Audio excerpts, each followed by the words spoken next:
Very warm welcome to everyone from the STEM team.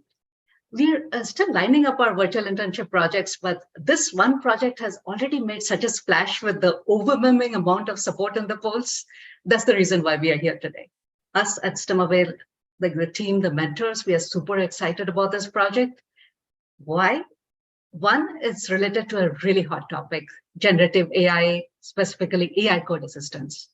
You're not only going to pick up this critical technical skills through the project work, you're also going to learn a lot, I really mean a lot, about AI code assistance. And believe me, if you're in STEM fields, you want to be the person who knows a lot about AI code assistance.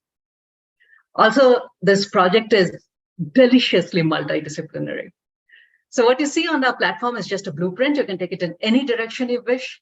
You can work on the user surveys, you can work on web scraping, you can work on machine learning, AWS Lambda, podcasts. There are just no limits. So we really believe in breaking down silos and promoting cross-functional collaboration. Collaboration lies at the heart of our programs because we believe that it is crucial for an inclusive future. So that is our ultimate vision of an exciting, inclusive STEM future. And another reason why collaboration lies at the heart of our program, we are well aware that you can acquire technical skills in many places. Yeah, you'll have to pay a little more than the peanuts we charge, but there are not too many places where you can develop soft skills like teamwork and leadership. And certainly not adequate amount of places to flex the soft skills. So talk about showcasing, this project is the ultimate stage. So if you mention AI code assistance, you've already got people's attention. But as we all know, that attention can be fleeting. So it's when you demonstrate what you've achieved as a team that you will be able to really truly capture and hold that attention. So you want to participate in STEM Got Talent, this project is where you want to be. And while learning for its own sake is absolutely necessary, it is what should define you. That adrenaline rush from like what I call applause-oriented coding, the thrill of recognition, flexing your coding muscle, all these are vital for your STEM career.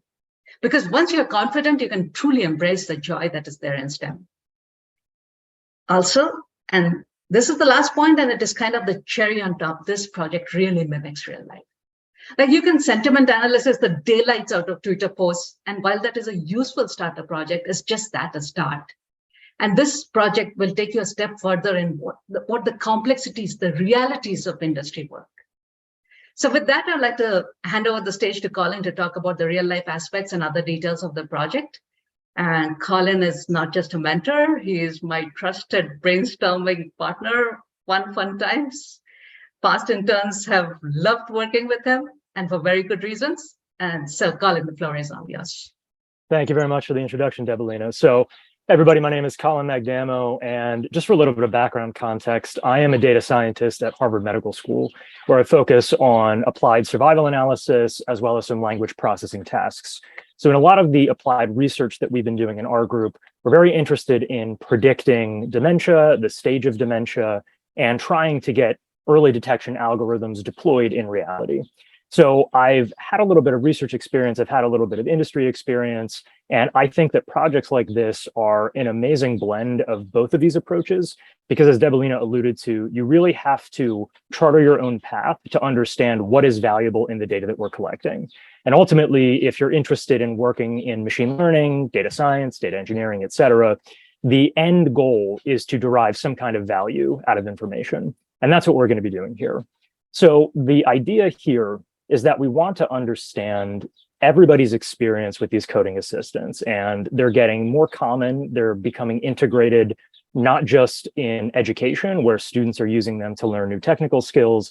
They're also getting integrated at some of the most premier companies, where software engineers are starting to leverage these tools to seriously ramp up their productivity.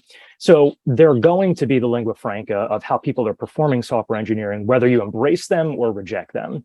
So it's really important that everybody get familiar with them, get familiar with the nomenclature, where they come from, why there are pros and cons to using them.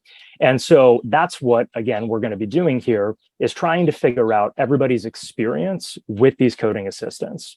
And so engaging everybody's experience, we'll be collecting structured data, and then we'll be combining that with the free text or unstructured representation of how individual students, employees, et cetera, are actually working with these tools. And this is a very common setup when you're in the reality of performing machine learning, where you have a mixture of multimodal data and you're not quite sure what to do with it. How do you actually get value out of this data? And that's what we're going to be doing here, is combining the structured and unstructured data and taking that and doing something valuable with it. And we're going to be working together to define, is there a specific task, a supervisory task that will actually be predicting something, or will we do unsupervisory learning? And both of these are really important and crucial to understand if you want to work in the data space and work as a data scientist or machine learning engineer. So that in general is where we want to go with this. And I'm here to talk with Debelina and address any questions about coding assistants in general, the way in which people use them, and then how we might be able to take data that comes from surveys and interviews of those that are actually adopting these tools and convert that into something valuable, convert that into an insight of some kind. So with that being said, that's my introduction. And so I'll take it back to Debelina in terms of where we want to go from there.